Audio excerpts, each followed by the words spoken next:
ये बड़े बड़े पोकलैंड गंगा नदी में है। देखिए इतना भयंकर खनन होता है और आप लोग चुप बैठे हैं।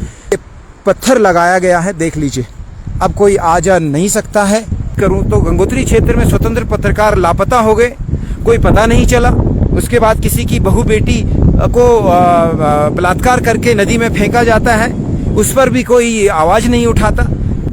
ये गंगा माँ, भागीरथी नदी यहाँ से आती इन सुंदर वादियों को देखिए। और यहाँ देखिए ये खनन के लिए रास्ता बनाया गया है, आरबीएम उठाया जा रहा है, बजरी है, रोड़ी पत्थर, जितना कुछ यहाँ देखिए। अब देख रहे होंगे वो गड्ढा सा, तो ये यहीं पर चौकी है, वन विभाग है, पुलिस चौकी है, लेकिन कोई कुछ नहीं बोलता है।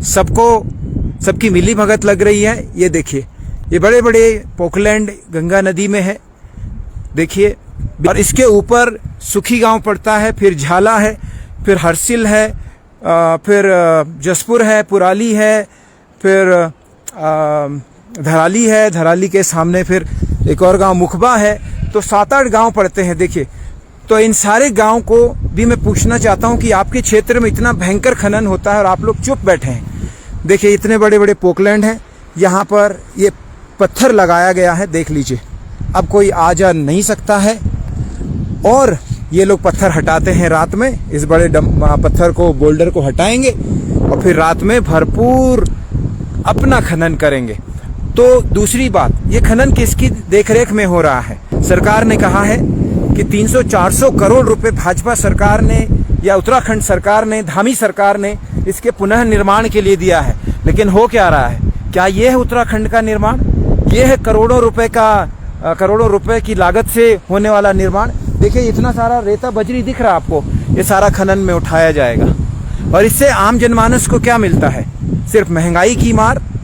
और क्या मिलता है? टूटी फूटी सड़कें, शिक्षा की व्यवस्था जीरो, स्वास्थ्य व्यवस्थाएं खत्म, यही सब तो मिलता है। ऊपर से लोगों के साथ जो अन्याय हो रहा है उसमें न्याय नहीं मिलता है।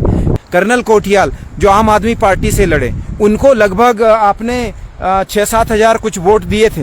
वो आज भी 300-400 करोड़ रुपए लेकर के पुनः निर्माण करा रहे हैं। और इस तरह से पुनः निर्माण जो है इस हरसिल वैली का और इस धराली क्षेत्र का हो रहा है।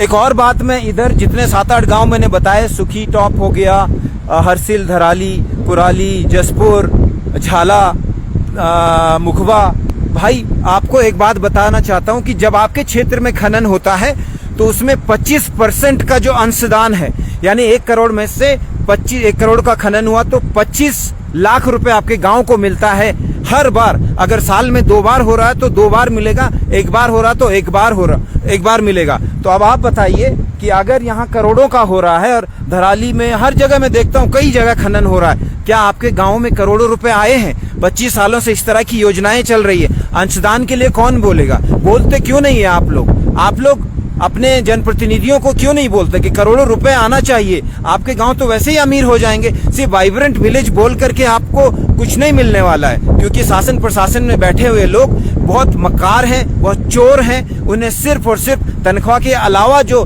कमाई है, मोटी कमाई, उस पर उनका ध्यान जाता है। से लोहरी नाग में इन प्यारे प्यारे जंगलों को लहूलुहान किया जा रहा है, इन पहाड़ों को काटा जा रहा है, इन गंगा नदी, इस गंगा माँ को किस तरह से चीरा जा रहा है। कहने के लिए कहेंगे कि ये जो आरबीएम निकल रहा है ये यहाँ पर जो भी नेशनल हाईवे जो लोहरी नाग में ध्वस्त हुआ उसके लिए उपयोग होगा, लेकिन नहीं। अभी यहीं पर एक होटल है, वहाँ 12 डंपर, कई जेसीबी खड़े हैं, क्योंकि वो रात में आते हैं और वो सारा मलबा जो है किसी ठेकेदार को बेचा जा रहा है। अगर वो यहाँ के उपयोग के लिए है, यहाँ पर जो रोड ध्वस्त हुई है उसके लिए है, तो उसको जो है मलबा यहाँ इकट्ठा होना चाहिए और किसी की हिम्मत नहीं होनी चाहिए कि बाहरी उपयोग के लिए इस मलबे का, इस आरबीएम का उपयोग किया जाए।